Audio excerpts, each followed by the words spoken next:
Greetings, my little lovelies. I hope I find you all well again, and as usual, feeling tickety-boo. Now, 3 marvellous, wonderfully gripping, exciting new videos for you today.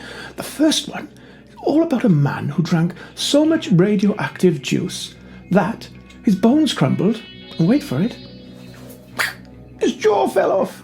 How bizarre. Anyway, moving swiftly on, the second one has some terrifying audio all the way from Philadelphia. Now that one is quite creepy. And the third and final one, my little lovelies, for this marvellously gripping episode is all about President Biden and the Antichrist. Interesting. Now, I think we'd all better crack on before my jaw falls off. In the early 20th century, consuming radioactive materials or otherwise smearing them on your skin was all the rage. One such product became a favourite of American sportsman and socialite Eben Byers. Byers was a steel mogul and an athlete, and had made himself a reputation of being a bit of a ladies' man after winning the US Amateur Golf Championship in 1906. In 1927, however, he fell off a bed on a train and injured his arm, which reportedly hampered him in both the athletic and sexual department. However, his doctor prescribed him a drink called Radithor for his pain, likely because the inventor of the drink, William J.A. Bailey, offered doctors money for every drink that they prescribed. Now, Byers' pain cleared up, by coincidence or placebo, and he thought it was all because of the Radithor, which was essentially radium diluted in water. From then on, he was convinced of the drink's benefit and sent cases of the deadly juice to business colleagues, girlfriends, and even fed it to his racehorses. For his own part, he drank 1,400 half-ounce bottles of the expensive drink. After several years of drinking this, like it was going out of fashion, he began to lose weight and get headaches, and many of his teeth began to fall out. He told his doctor that he had lost that toned-up feeling, which is a fairly mild way of putting it that your bones have begun to crumble.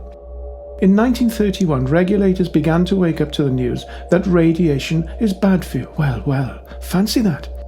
And asked if Byers would like to testify at hearings. But by this point, he was far too sick, and instead, a statement was sent through his lawyer. It read that Byers' whole upper jaw, except for 2 front teeth and most of his lower jaw, had been removed. As well as this, the lawyer reported all the remaining bone tissue in his body was disintegrating, and holes were actually forming in his skull. He died at the age of 51 and was buried in a lead coffin. The inventor of the drink, meanwhile, insisted that his drink was safe until his death of bladder cancer in 1949. When medical researchers exhumed his corpse 20 years later, his insides were ravaged by radiation, and his remains were still warm. How bizarre!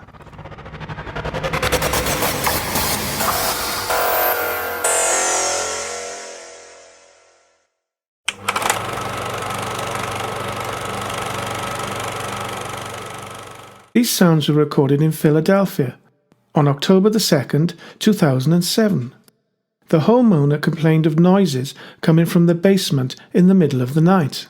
So they set up a digital audio recorder in the basement to record any sounds. After 3 days of no suspicious audio, they recorded something rather interesting. This audio was amplified 20 times. Nothing else has been done to the audio. The time is 12 minutes past 3 a.m.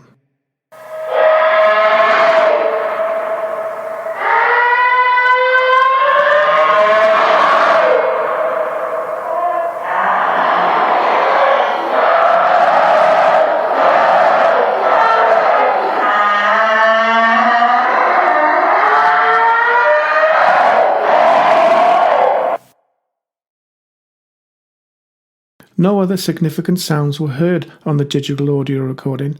The source of the noise is unclear. The case still remains unsolved.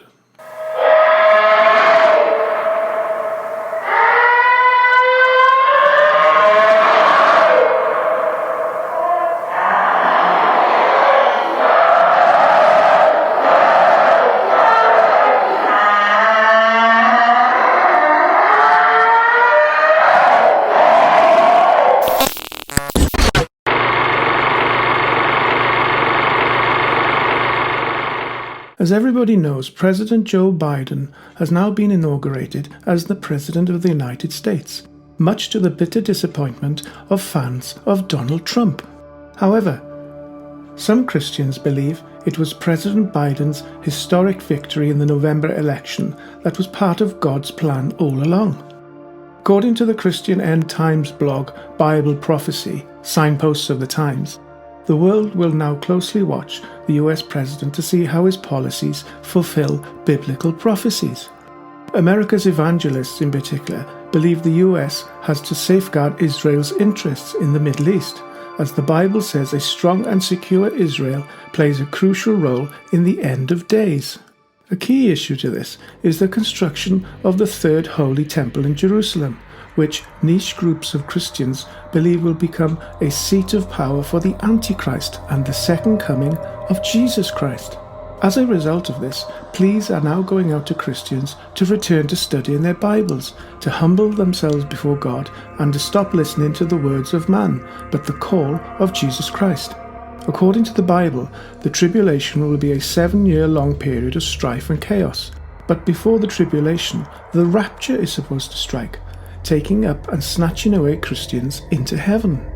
The Antichrist will then be allowed to rise, gaining power in the Third Temple and falsely declaring himself the Messiah. The lands of Israel will also be besieged by the invaded forces of Gog and Magog, as described in the book of Ezekiel. The tribulation will then begin, and it is sometimes known as the time of Jacob's trouble. Jesus himself said, "For there will be great tribulation, such as not occurred since the beginning of the world until now, nor ever will." The second coming of Jesus Christ is then supposed to happen towards the end of the tribulation. The forces of good and evil will wage the war of Armageddon, after which Jesus will establish a 1,000-year-long kingdom on the earth.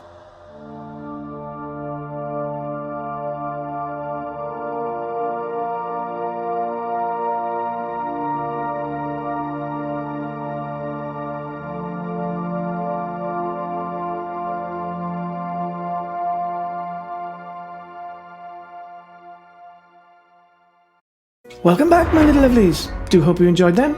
As usual, let us know your thoughts. Keep everything nice and clean and tiggity-boo! Now, thanks to all of you who've checked out my new channel, The Awakening, and for those that have subbed to it, very much appreciated. Thank you very much. Right, for those that you haven't, the link is in the description below. Check it out. Right, that's enough complete nonsense from me. Stay safe, my little lovelies, and take care. Until next time, ta-ta, my little lovelies. Ta-ta!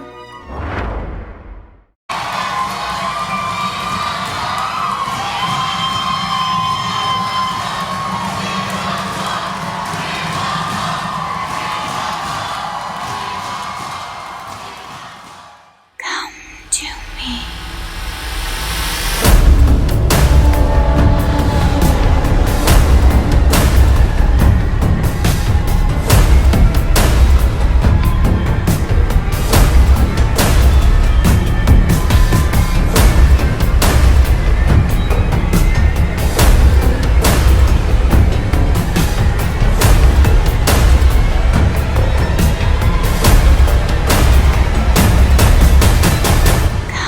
To me.